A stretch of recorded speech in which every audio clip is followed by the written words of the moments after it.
The Semper Doggin podcast is proud to present Doggin Tuesday. These episodes are a lighthearted look behind the scenes of Semper Doggin and are recorded live every other Tuesday on the Semper Doggin podcast Facebook page. With featured guests, listener interaction, and good old-fashioned conversation, these Doggin Tuesday episodes are fun for all canine fanciers. Be sure to follow the Semper Doggin Facebook page and join us live on our next Doggin Tuesday recording.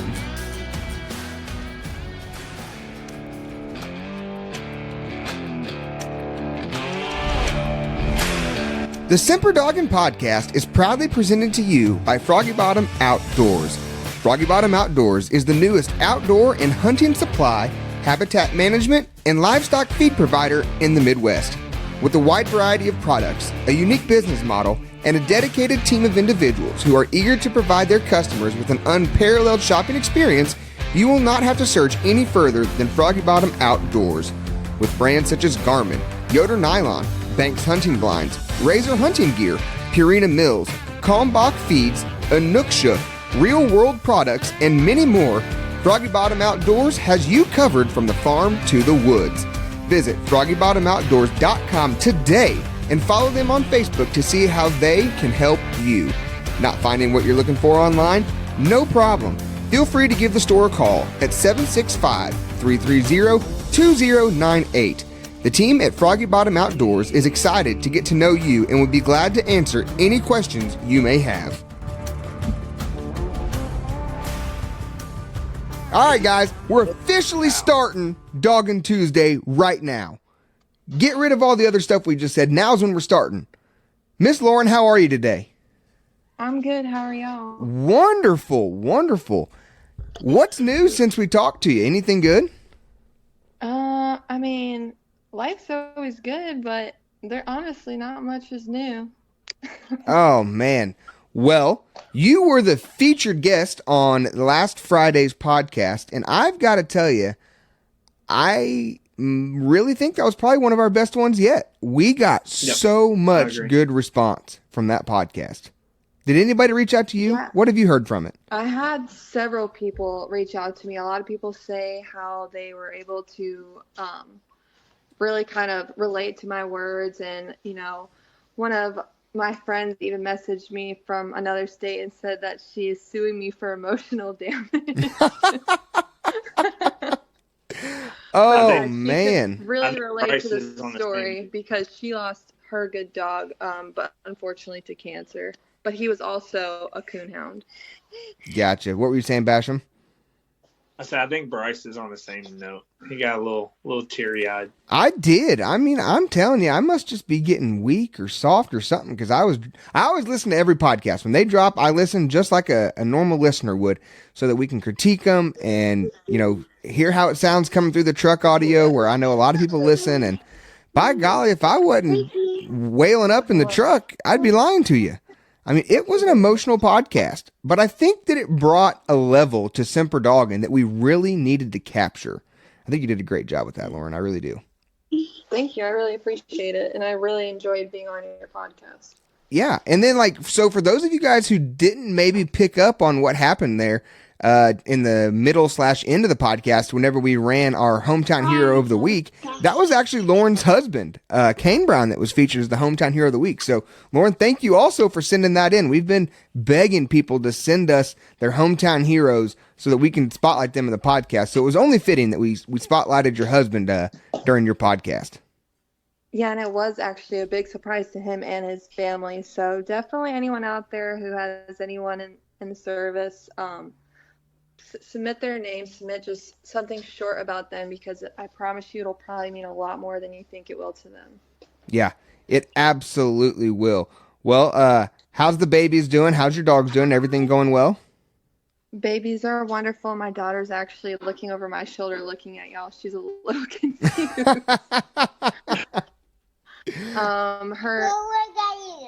Yes. But her dad just got back from a week in Washington State where he was visiting his family, and he actually brought back a bobcat pelt for her that she's been kind of carrying around everywhere. Oh, that's awesome. That is awesome. Have you since the podcast, have you had a chance, or since we recorded, I guess, have you had a chance to go and talk to some of those deer clubs and deer leases that we talked about to see if maybe you could get some permission to go hunting? No, so actually, do you remember when before we officially started recording, I told you all that I wasn't feeling very good? Well, literally for the past month and a half, I have been nonstop sick. I haven't really been able to do a lot of anything I've really wanted to do lately because I can't go too far from home. Oh, man, I hate to hear that. Yeah, so trying to figure out what's going on, but no answers yet. Yeah, well, hey, if you know anything about yourself like you did about Rosie, you'll get them doctors figured out. They'll get you right back on the back track. I intend to, hopefully. No, absolutely. Well, thanks for joining us on here impromptu. We didn't have this planned. We just saw you on here. So thanks for joining us for a little bit. And once again, thank you for a fantastic podcast. I know that it was well received. So thank you again. Yeah, thanks y'all so much. I hope y'all have a good night. All right. Hey, thank you. Basham. So, I think I have just a little bit figured out on our internet issues, because when you went live there, you were breaking up a lot. And I think it's because whoever goes live, when you add somebody, they're streaming through your internet. And so I think when you bring other people on, I think it starts to break up and stuff like that. That's just something we're going to have to come up with. But, hey, guys, we want to give a shout out, kind of back to the Doggin Tuesday thing. We want to give a shout out to last week's winners at Super Stakes. We had sophomore, we had Jordan Sith. For the juniors, we had, oh, darn it, Daniel. He's hunting one of Kevin Purdy's females, or pup off of Kevin Purdy's. I can't think of his name. Newsom, Daniel Newsom. And then for the seniors, we had Mr. Billy Bell and Scarlett again. Hey, can we just talk about this real quick? I mean, I think that the Scarlett and Screamer matchups might be one of the most iconic stories in coon hunting since I've been a part of it. I agree. So for the listeners who don't know, give a brief synopsis, not a Stephen Basham synopsis, a brief one, okay? Keep it short, of what Super Stakes is, and then we're going to try and explain to them real quick how cool it was for the Scarlett and Screamer deal. So real quick, Super Stakes is basically a pup hunt. And so they break it up based on a dog's birthday. May 1st through October 31st is spring. And then November 1st to April 31st is fall pups. So we just had our spring Super Stakes. And so the pups that were born, last year, they're what we would call freshmen. The year before that would be sophomore. The year before that would be junior. And then the year before that, which are your 3-year-olds, would be your seniors. And what's pretty amazing about what Bryce is talking about is we've had the same two dogs match up all 3 years in Super Stakes. Yeah. And in 2 of the years, they matched up in the finals. And this year, they matched up in the semifinals. So, Scarlett... no, it was in the semis. It was in the top 6. Yes, it was. It was in the top 6. They went heads up. That's quarters. No, because the winners out of that went to the finals. Okay, my bad. Yeah, you're wrong. If you think so. All right, guys, leave a comment. Drop a comment. The round before the finals, what's it called? It's called the semis, in case you didn't know. Yes. All right. Okay, back to what I was saying. So, this is why Doggin Tuesdays is fun, because this is so raw and uncut and unedited. And as sophomores, the 1-year-old division, Scarlett was handled by John Heineman, who has won the PKC World. He has won the UKC World. John has been around longer than I can begin to put a number on. He is a dedicated coon hunter. He has been his entire life. And the Super Stakes is one that I don't think he'd won before. So as a 1-year-old, he took Scarlett, took her all the way down to the finals, and ended up winning this thing. Hey, look at this. The 16-face Basham is wrong this time, I believe. I come from Benji Kaufman. Oh, I love it. Oh, keep the comments rolling, guys. Just keep telling him he's wrong. Anyways. Yeah, it'd be the first time for everything. Anyways, hey, Jason Bowen's watching. Jason's not afraid to tell you you're wrong. Cora, thanks for joining us. Cora, you just missed it. We had Lauren on here. I know you and her are pals, so we just had her on here live. So thank you for joining us, Cora. But anyways, back to what I was saying is Scarlett won it as a 1-year-old, and Screamer, handled by Sean Burden, placed second. Okay? Now, go forward a year to their juniors. Scarlett gets sold. Scarlett is now hunted by Billy Bell, owned by Roger Shable. Screamer, still handled by Sean Burden. They meet up in the finals again. Screamer wins this year, and Scarlett gets second. So they'd swap their roles.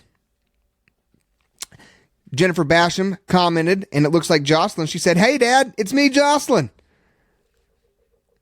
Little the champ is on here. The kids. Anyways, so they win. They swap roles. They both won a Super Stakes. Senior year rolls around this year, 2024. And I'm sitting here watching the matchups and watching what's going on all week. I see Scarlett gets doubled up. I see Screamer gets doubled up. I'm like, oh man, my gut says that this is going to be a barn burner and they are going to meet in the finals again. Well, they end up drawing in the heads up round. It's called the semifinals. And yes. And Scarlett ends up pulling out the win over Screamer in the semifinals to advance to the finals. And Scarlett actually went on to win the entire thing. So 3 years in a row, Scarlett wins as a 1-year-old, places second as a 2-year-old, wins as a 3-year-old. You can't write a script any better than that, in my opinion. Yeah, Roger Shable ended up having 2 out of the 3 in the final cast of seniors. He did. He absolutely did. And then I made a purchase at Super Stakes. Oh, well, yeah, we can go into that in a minute. No, yeah, I'm so excited about it. So I was wrong. It's James Newman. Oh, gotcha. I said Daniel Newman, but James Newman, and he was hunting Medin Loudmouth Miley. Gotcha. Well, that's off of Kevin Hurt. Yeah. Well, congratulations to all of them. Jason Bowen said, "Is she the only one to make 3 finals?" No, I don't believe so. Oh gosh, darn it. Clean. Did Clean? No, it's not Clean. Lacey. Who's the male dog I'm thinking of? Trip. There was a male dog that went on and made all 3 finals. He's a stud dog. It's going to evade me. It's going to hit me here in a little bit. Oh, did Bill? Was it Wild Bill? Did he make the finals? I might have. Jason, I need you to do some research with Shane and Brian Whitted on that. See if Wild Bill made the finals in the Super Stakes. I'm sure.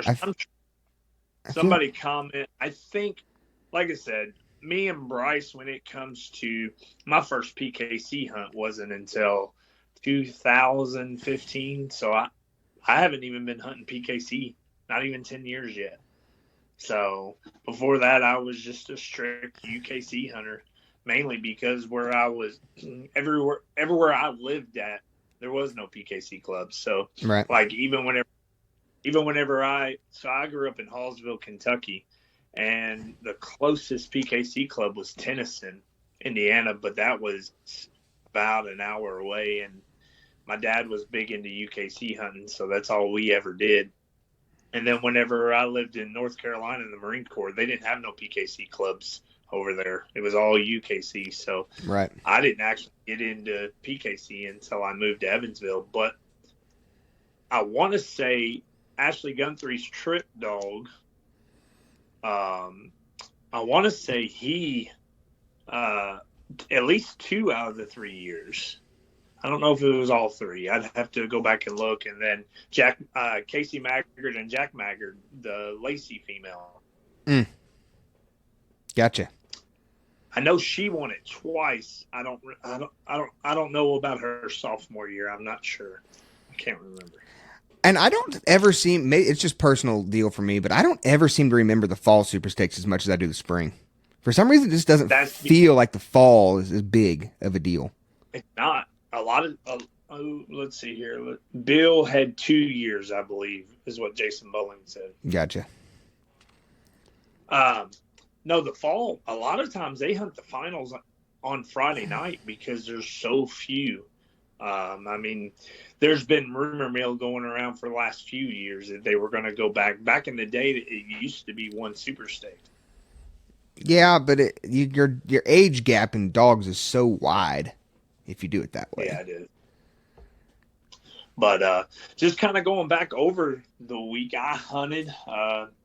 I won. I lost Monday night. I won Monday night, lost Tuesday night, won Wednesday night, lost Thursday night, earlies. And once again, the late round evaded me. Dude, didn't you tell me some crazy statistic like you've made it to 15 late rounds and you're 0 for 15 in the Super Stakes? Yeah. I hate to laugh at you, but I'm really laughing with you. I want you to know that. I'm laughing with you. I'll give a big congrats to Rex Robinson Jr. He said, me and him were hunting late round on Wednesday night, and he said that he's been hunting spring Super Stakes almost every year since he was 16 years old. And this is the first dog he's ever doubled up. Man, that's crazy. It does not seem that. It doesn't seem that. I don't know. I don't want to say hard because it is hard. But it just seems wild that in all those years, like, it would take that long to do it. Ben Roberts said the star fizzled out.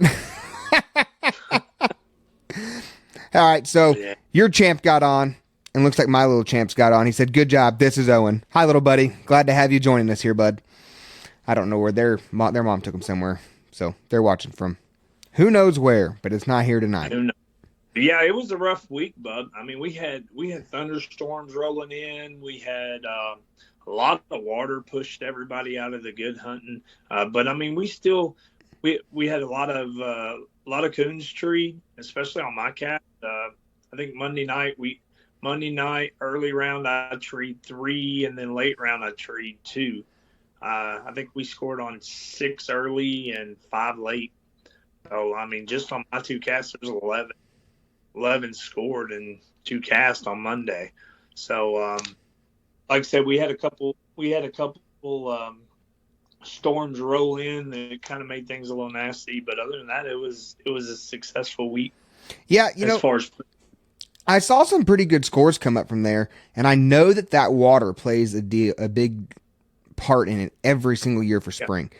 Especially where they have it in Princeton, because if people don't know where Princeton is, it's in southern Indiana. It's right at the tip of Indiana where Indiana, Illinois, and Kentucky all come together.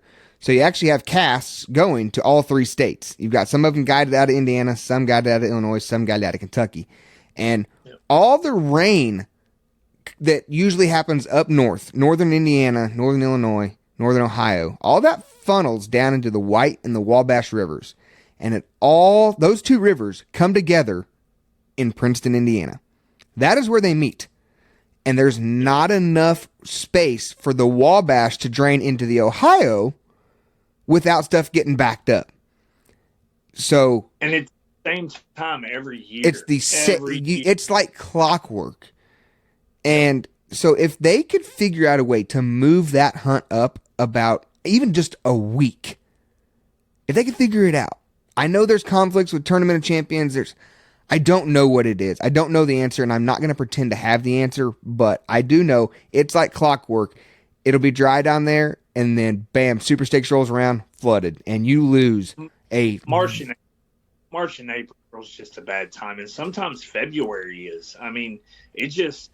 So about 85% of my hunting is down in the bottoms. Some years I can hunt in February, some I can't. Some years, I mean, it's kind of like last year. Give you an example of how it works. Monday night we went down to Yankeetown and I hunted, and it was fine, a little bit of water, but nothing crazy. And then Tuesday night we drove down there to go hunt in the same spot, and I couldn't even get within a mile. They had opened up the dam on the river, and the whole bottoms was flooded. Yep. So I mean, it literally happens overnight. Yep. It's wild. It's wild. But So, speaking of Super Stakes Week, Monday and Tuesday, a dog that you're very fond of didn't do so hot. So you got a phone call. I did. You got a phone call. When did this phone call take? Well, it went something along the lines of, this dog can be bought. Do you want to buy him? It was pretty short and abrupt. So for those of you guys who don't know, don't have me on my personal page on Facebook, I've been hunting this little dog called Wheelz for a good majority of the last 12 months. I'd say probably 8 out of the last 12 months. I hunted Wheelz, and he went back to his owner in kill season here up in November, December, January. His owner hunted during kill season. And he called me back and said, after kill season was over, and he said, hey, you want to come get the dog back and keep hunting him? I said, absolutely. So I got Wheelz back and been hunting him since about February again, I guess late January, early February. And I really, really, really like this little dog. There's something about him that he and I just click together. We work. And he doesn't just work for me. He works for my family, which is a huge deal. Nikki likes the dog and can call the dog. Colton likes the dog. He can call the dog. Any three of us can take Wheelz, and we feel like we have a chance at winning whenever we unsnap him. And it's not just the winning. We enjoy hunting him. He's easy to have around the house. He's a little bit of a hard keeper when it comes to eating habits. He's a very, very picky dog. He doesn't consume a lot of food. So whenever he doesn't eat as much as I think he should, he doesn't have the calories to burn. And when he doesn't have those calories, he doesn't have the fuel in the tank, it's hard for him to be hunted night in, night out, all night long. He just doesn't have anything to go. And I've got a couple things I'm getting ready to try to see if we can get him eating a little bit better and just get some more calories in him. But the point is, Wheelz, I tried to buy him before Super Stakes. And I threw some cash on the tailgate one night. I went and hunted with his owner, threw some cash on the tailgate and said, hey, I'm serious about buying this dog. Like, I want to get him bought. And he's like, yeah, just keep your money right now. I'm not going to sell him. He said, right this second. He said, I am going to sell him, just not right now. He said, but I want you to know I do have another offer. And for a little bit more than what you've offered. I said, okay. I said, well, this is what I've got. About 3 weeks later, I got a phone call. Hey, need you to bring Wheelz back. I've sold him. Okay. It is what it is at that point. When you're a handler and you don't own the dog, you don't get a say in where they go or when they go.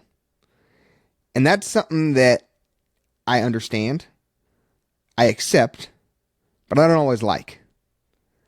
Especially with Wheelz. Something about with Wheelz, it hit differently. I connect with him on a different level than I've connected on other dogs. And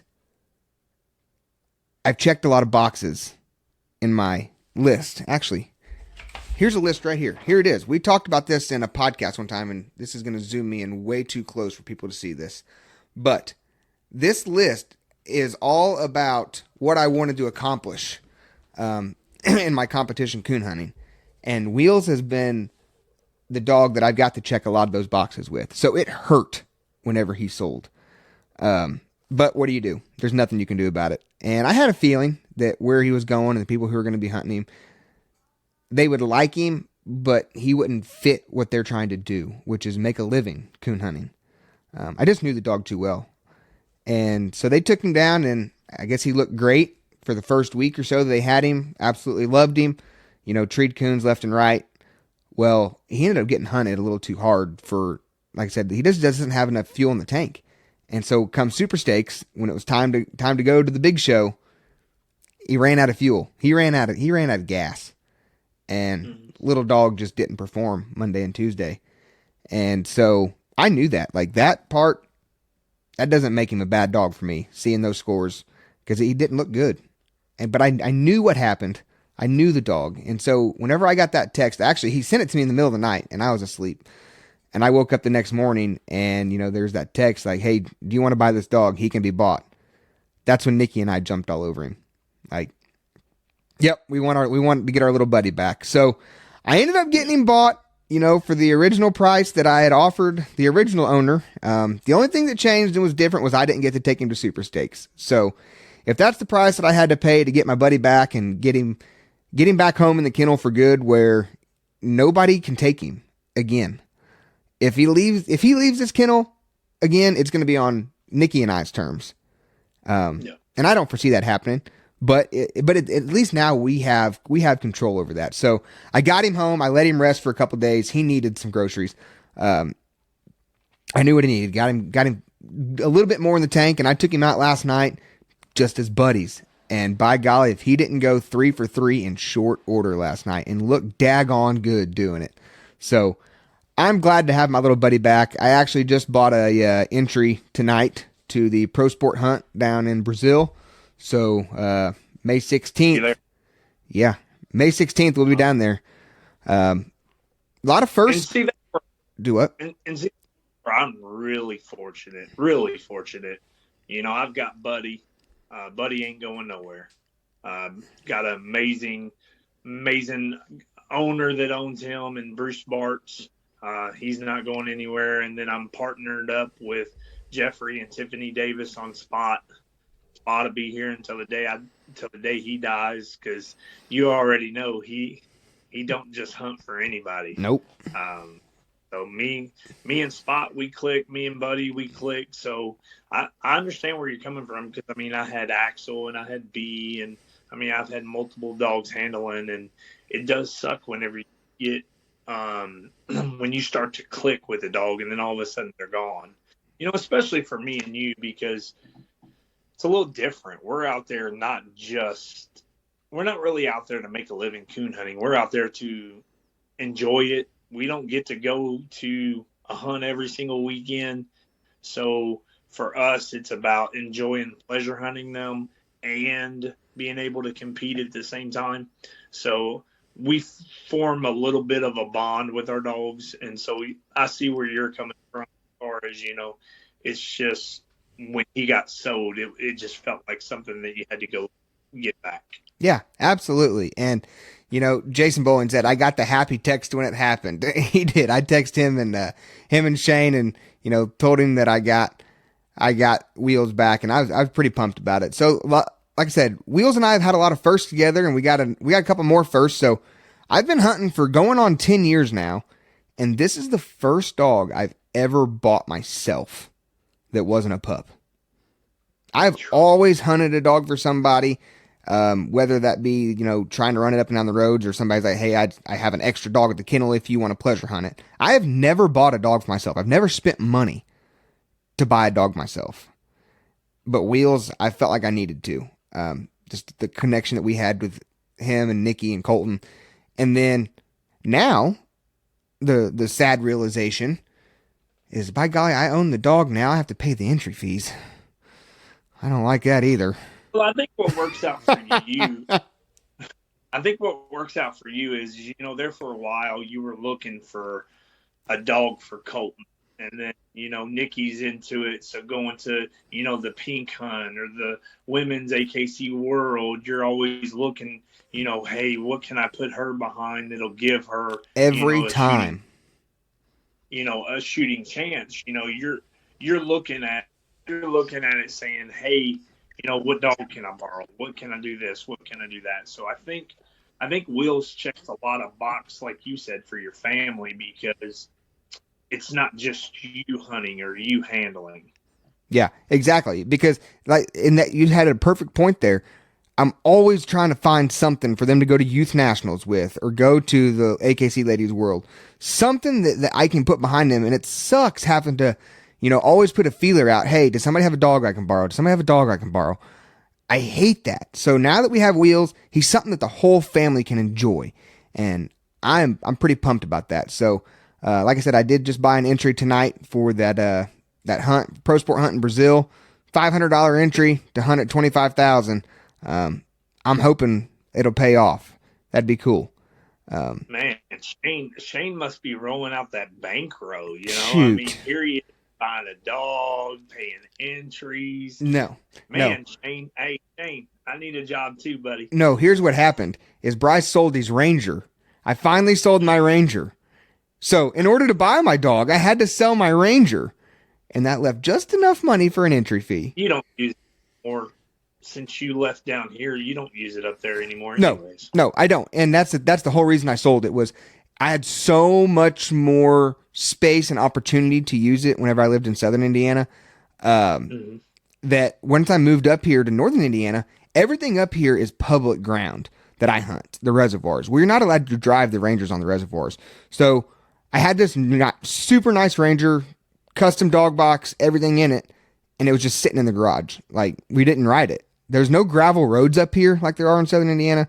There's just nothing about it up here that I was getting a lot of practical use out of. So I've been trying to sell it for a while, and the timing just worked out where I just sold it. Wheelz came up for sale. I got him bought, and by golly, we're going to go try and win 25,000 in a couple weeks.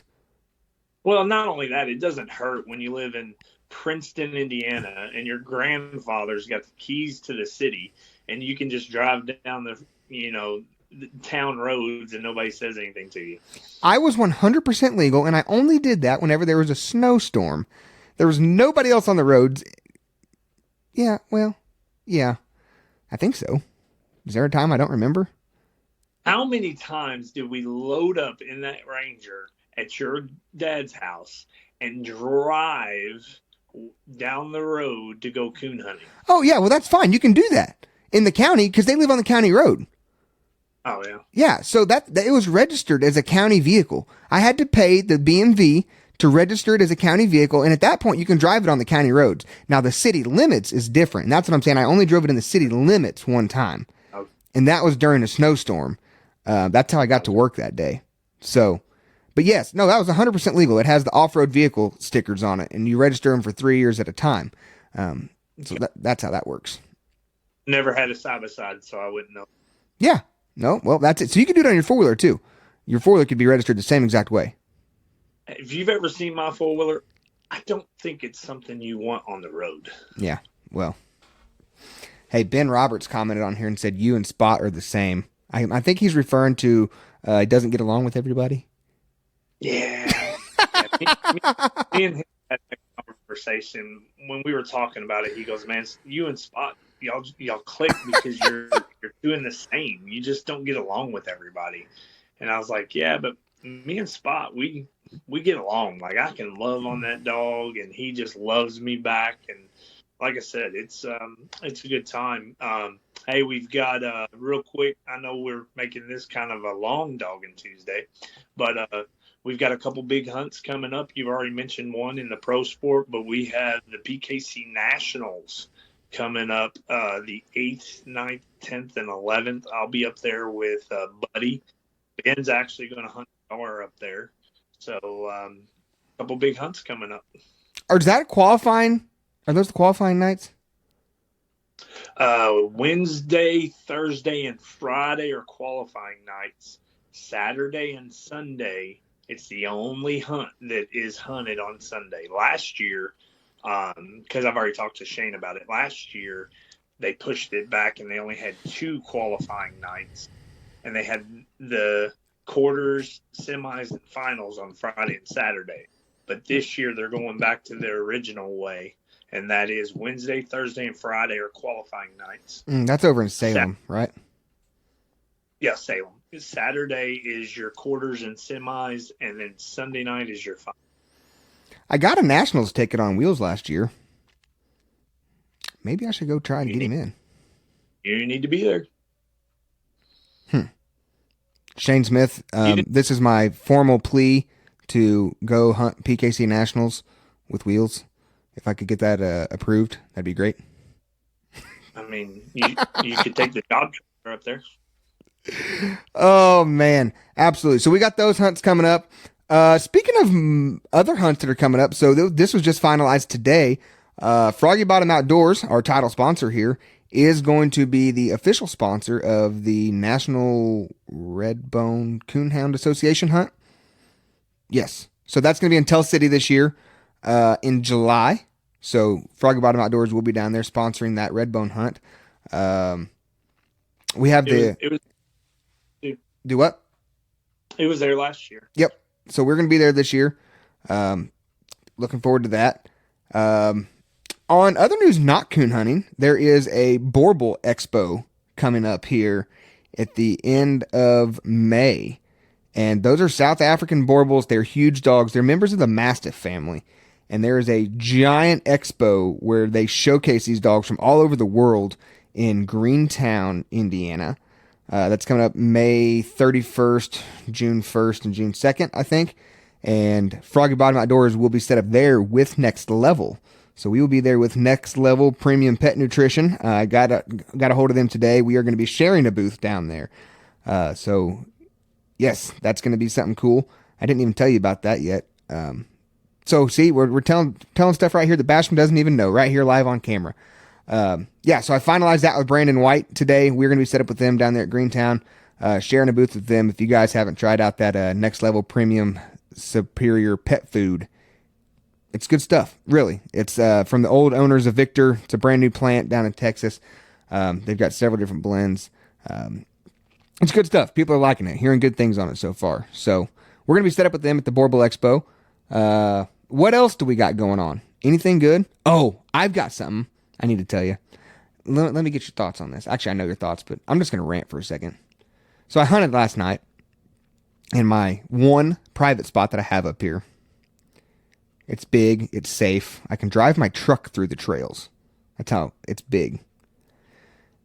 And I pulled in and my gut immediately went into my boots. I saw big orange marks around a bunch of trees in there. That's the only spot I have to hunt that's private up here. The only spot. And by golly, I think they were numbering the trees, I think 341 was the highest number that I saw. Man. I'm not a logger. I don't know if those numbers mean something other than the number of trees that are coming out of there. But, yeah, there was a bunch of them in there. So it looks as if my best spot that I have will not be great anymore. Sounds to me like you need to use your sales skills and go out there and try to find some more hunting ground. Man, I will try, but it's hard to get hunting ground up here. I'll tell you, I have one spot. That's all I have. And I hunt the reservoir 98% of the time because I have tried to get some permission up here and people are just not as willing up here to give. Everything's broke up into small sections. It's not like down south where it's big timber. Everything here is like literally 5 to 10 acres. And they're in the middle of a field, and everybody owns it. And if you don't own it, then, somebody's already hunting it. So it's hard to get permission up here. But yeah, my one woods that I've been hunting since I moved up here, it's getting logged. I was a little sad last night. Hey, I see Alan Holding is on here though. Big congratulations to Alan. Yep. Him and Jason Cooper and Jace Cooper had Jason Smith behind their dog Gunner this weekend at Tree and Walker Days, and they won one of the pro slams up there at Tree and Walker Days, so brought home $7,500. So congratulations to Holding, Cooper, and Smith this weekend. Congratulations to John Strickland and Lady. They won Friday nights. Yep, they sure did. And then Nick Immel ended up winning the whole thing with Johnson Creek Gabby. So awesome job. Congratulations to all of them. Nikki said, agreed. Why do you think I'm marrying a salesman? I tell you what. Oh, right now, I mean, if your quality of hunting relied on Bryce Matthews, it would be terrible. You're falling short, Nikki. It would be. Hey, ask Jason Bowling. When we don't get to hunt very often, but by golly, when we do, we go to the reservoir. It's over an hour for him, and it's 45 minutes for me, like, to get there. Because the hunting up here, I don't care what anybody says, the hunting up here is not, there's coons to be had. But private ground is hard to come by. Man, I don't know what your problem is. I come to Elizabethtown, Kentucky. I started knocking on farmers' doors, and they were like, yes, yes, yes, yes, yes, yes, yes. I got more permission here than I do at home. Hey, I tell you what, I got $100 for you if you can come up here and get 3 pieces of permission out of 6 that you knock on. Come on up here. If you have a 50% success rate, I'll give you a $100 bill. There you go. That's it. Y'all can see our competitive nature. Yeah. It's bad. But other than that, like I said, we got those hunts coming up. Congratulations to everybody this weekend. It was a big weekend for Super Stakes, for Walker Days. I got Wheelz bought. That's my exciting deal for this Doggin Tuesday. I'm pumped about it to have my little dog back. Congratulations. Thank you. I don't know. I think I'm good on this one. Are you good? I think, buddy, we're good. Until next time, we got a few lined up that we're going to try to get recorded. And other than that, nothing big. Just now back to the grind. You know, I've got that young pup that I'm working on out of Kona. Liking what I'm seeing. We'll see where that goes. And other than that, just keep dogging, buddy. That's right. Hey, I do want to, at the end of this podcast, though, I do want to put a shameless plug out here. If anybody is a Facebook expert and can help us out with this live and internet stuff, please get a hold of us, because it seems like it takes us 5 minutes or so every single time we do this to get it to where Facebook will let one of us go live and accept the other person on here. We like doing this stuff. We like being able to have a platform where we can interact with you guys, but Facebook is shooting us in the foot every single week. If we could figure out how to do it on the computers. Yeah. Like I said, we're trying to do this on our phones because our computers don't work, and they're brand new computers. I don't understand. I just don't understand it. So if anybody is a technical guru, Semper Doggin would love your assistance and probably compensate you for it. Shameless plug. Absolute shameless plug. We need some help over here. Thanks again to Lauren Brown for joining us earlier on this Doggin Tuesday. If you guys haven't checked out that podcast yet, be sure to go over and listen to The Written Houndsman with Lauren Brown. Have you a box of tissues next to you wherever you're listening to it, because it's a good one. It's a good one. I think it really embodies everything that houndsmen are, as far as, you know, just the love they have for the dogs and the depth and the lengths that they'll go to for their buddy. You know, these dogs are not just tools in a tool belt. They are part of who we are. So great podcast by Lauren Brown. Basham, I'm going to get off here, buddy. I'm going to try and get this thing edited so we can get it uploaded for these listeners who are not joining us on Doggin Tuesdays for whatever reason. If you guys are listening to this podcast on an audio platform, every other Tuesday, you join us over on our Semper Doggin Podcast Facebook group. And this is where we go live. This is where you guys can comment. You can interact. Heck, we brought Lauren on today. We can bring people on here. This is the behind-the-scenes version of Semper Doggin. So if you guys are listening on Apple Podcasts, Spotify, YouTube, wherever you're listening, join us every other Tuesday over here on Facebook Live once we find us a tech-savvy person who can help us out and we can get it dialed in. I'm good. You good? Good. Hey, big shout out to Joey Go for our other sponsor on this. We couldn't do it without him. Never Satisfied Offroads. Hey, if you have any needs, whether it be four-wheeler, off-road, side-by-side, whatever, go see Joey. Amazing guy down there doing great things, trying to get a good business. So go see him. He believes in us. He helps us out. So make sure you support those, support us. Yep, absolutely. Hey, we got one before I get off here. I got to say, I got Diana Ball on here watching. Diana also works for Shane, so she can attest to everything I say on here is 110% true. No fibbing going on over here. So, Diana, thank you for being my witness during this Doggin Tuesday. We're not even going to bring you on here to talk about it. We just need you to be here, and that's all we need. So, thank you, Miss Diane. All right, guys. All right, buddy. We're getting off here. We'll catch you guys the next Doggin Tuesday. And until then, keep dogging.